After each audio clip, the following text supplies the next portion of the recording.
اعوذ باللہ من الشیطان الرجیم بسم اللہ الرحمن الرحیم وما كان اللہ لیعذبہم وانت فیہم وما كان اللہ معذبہم وہم یستغفرون وما لهم الا يعذبهم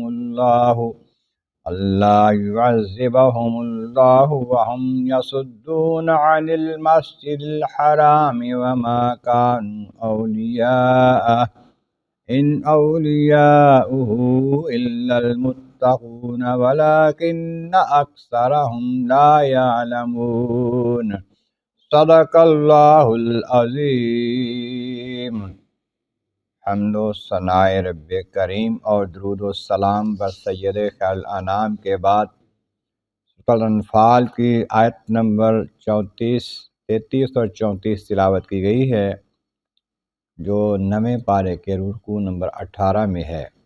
اس سے پہلی آیتوں میں فرمایا گیا کہ محبوب یہ کفار جو ہیں جب ان پر آیتیں پڑھی جاتی ہیں قرآن پاک کی، تو ان میں سے وہ ہیں جو کہتے ہیں کہ جی ہم نے سنا ہے یہ کلام، اور اگر ہم چاہیں تو اس جیسا ہم بھی بنا لیں۔ یہ صرف قصے کہانیاں ہیں پہلے لوگوں کے بنائے ہوئے، وہ ہم بھی بنا سکتے ہیں اور سنا سکتے ہیں۔ پھر اپنا آپ دکھانے کے لیے، اپنی بڑائی ظاہر کرنے کے لیے باقی لوگوں کے سامنے، اور یہ بتانے کے لیے کہ یہ کلام پاک جو ہے یہ اللہ کا کلام نہیں ہے، نبی اللہ کے رسول نہیں ہے، انہوں نے کہنا شروع کر دیا کہ اے اللہ، اگر یہ کلام تیرا حق ہے تو ہمارے اوپر پتھروں کی بارش برسا دے اور ہمارے اوپر بڑا عذاب، دردناک عذاب نازل کر دے۔ یہ کہہ کر لوگوں کو کہتے دیکھو نا، اگر یہ بات سچ ہوئی تو ہم پر یہ آ جاتا۔ تو خالق کائنات نے جواب دیا کہ محبوب نبی صلی اللہ علیہ وسلم ما کان اللہ لیعذبہم وانت فیہم، محبوب آپ کے ہوتے ہوئے ان پر عذاب نہیں آتا۔ اللہ تعالیٰ کی یہ شان نہیں ہے کہ آپ موجود ہو رحمت للعالمین تو ان پر عذاب آ جائے۔ دستور تو یہ رہا ہے شروع سے کہ نبی کی موجودگی میں عذاب نہیں آتا۔ قوموں پر عذاب آئے ہیں، نبی کو اور نبی کے ساتھی ماننے والوں کو باہر نکال دیا جاتا، پھر عذاب آتا۔ تو اس وقت آپ ان میں مکہ والوں میں موجود ہیں، یہ ایسی باتیں کر رہے ہیں عذاب آ جائے۔ عذاب تو ان پر آئے گا لیکن ابھی آپ کی وجہ سے نہیں آ رہا۔ پھر جب آپ مکہ مکرمہ سے ہجرت کر کے مدینہ طیبہ تشریف لے جاتے ہیں، اب مکہ والوں میں حضور تشریف فرما نہیں ہے، لیکن حضور کے کچھ غلام وہاں پر موجود ہیں جو غریب تھے، کمزور تھے، نہیں جا سکے ہجرت کر کے، استغفار کرتے تھے، توبہ کرتے تھے۔ اللہ فرماتا ہے کہ محبوب دوسری بات یہ بھی ہے ما کان اللہ معذبہم وہم یستغفرون، جب وہ استغفار کرتے ہیں تو اللہ تعالیٰ ان پر عذاب نہیں بھیجتا۔ اللہ کی یہ شان نہیں ہے کہ استغفار کرے، توبہ کرے بندہ تو ان پر عذاب بھیج دے۔ تو اب یہ جو لوگ مکہ میں رہ گئے ہیں، آپ کے غلام، غریب، مسکین، کمزور، وہاں استغفار کرتے ہیں، توبہ کرتے ہیں، ان کی وجہ سے کافروں پر عذاب نہیں آ رہا۔ پہلے آپ کی وجہ سے آپ موجود ہوں تو عذاب نہیں آتا، دوسرے استغفار کرنے والے ہوں تو عذاب نہیں آتا۔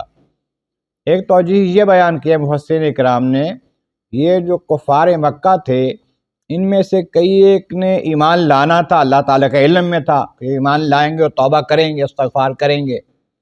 کوئی ایسے بھی ہیں جو مریں گے لیکن ان کی اولاد جو ہے وہ ایمان والی ہوگی، جیسے ابو لہب، ابو جہل کے بیٹے اور اولاد، ان میں سے اور بہت سے لوگوں کے بیٹے جو ہیں وہ ایمان والے ہو گئے بعد میں، تو وہ ایمان والے ہوں گے، استغفار کریں گے۔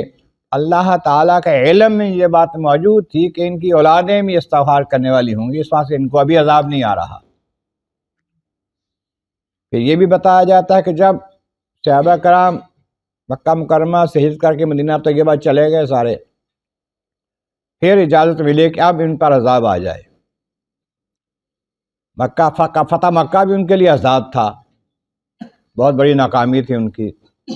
اور اس کے علاوہ یوم بدر میں میدان بدر میں بھی ان پر جو عذاب تھا، جو ان کی شکست فاش تھی، اور اس کے علاوہ ان پر عذاب ایسے بھی آئے کہ قحط سالی آ گئی، حضور تشریف لے گئے، قحط سالی ایسی آئی کہ ہڈیاں کھانے پر مجبور ہو گئے، کچھ نہیں مل رہا تھا۔ پھر حضور کی بارگاہ میں حاضر ہوتے ہیں، دعا کریں، آپ کی قوم ہے، آپ کے رشتہ دار ہیں، آپ دعا فرماتے ہیں، پھر اللہ تعالیٰ مہربانی فرما دیتا ہے، پھر ایسا ہو جاتا ہے، پھر دعا کراتے ہیں، لیکن ایمان نہیں لاتے۔ آخر کار ان کے لیے پھر کیا ہے کہ یہ تو ٹھیک ہے کہ حضور کے ہوتے ہوئے عذاب نہیں آتا، استغفار کرنے والے موجود ہوں، توبہ کرنے والے موجود ہوں، عذاب نہیں آتا، لیکن اے میرے محبوب کے دشمنوں، ما لہم اللہ یعذبہم اللہ وهم المسجد الحرام، ان کو کیا بات ہے کہ ان پر عذاب نہ آئے، جبکہ مسجد حرام سے، مکہ مکرمہ خانہ کعبہ سے لوگوں کو روکتے ہیں، ایمان والوں کو، مسلمانوں کو طواف نہیں کرنے دیتے۔ صلح حدیبیہ کے موقع پر ایسا ہی ہوا، حضور تشریف لے گئے 1000 بندے کے ساتھ، انہوں نے کہا ہم نہیں طواف کرنے دیں گے خانہ کعبہ کا، عمرہ نہیں کرنے دیں گے، واپس چلے گئے حضور وعدہ کر کے۔ میں کہ ان پر کیوں نہ عذاب آئے، جب کہ یہ مسلمانوں کو، مومنوں کو، نبی علیہ السلام کو، ان کے غلاموں کو روکتے ہیں خانہ کعبہ کے طواف سے، وہاں کی عبادت سے۔ وہاں کانوا اولیاء، یہ حقیقت میں اس کے اہل نہیں ہیں، مکہ خانہ کعبہ کے، جو خود جو بنے بیٹھے ہیں نا، متولی ہیں، مالک ہیں، نگران ہیں، یہ اس قابل نہیں ہے۔ کیوں؟ ان اولیاء الا المتقون، اس کے ولی، اس کے وارث، وہ تو حقیقت میں متقی ہونے چاہیے، پرہیزگار ہونے چاہیے، ایمان والے ہونے چاہیے۔ اور پھر فرمایا لیکن اکثر لا یعلمون، لیکن یہ اکثر ان میں سے جانتے نہیں ہیں کہ حقیقت کیا ہے۔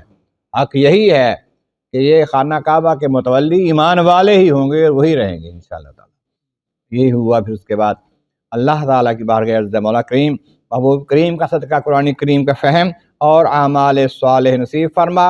وآخر دعوانا ان الحمد للہ رب العالمین۔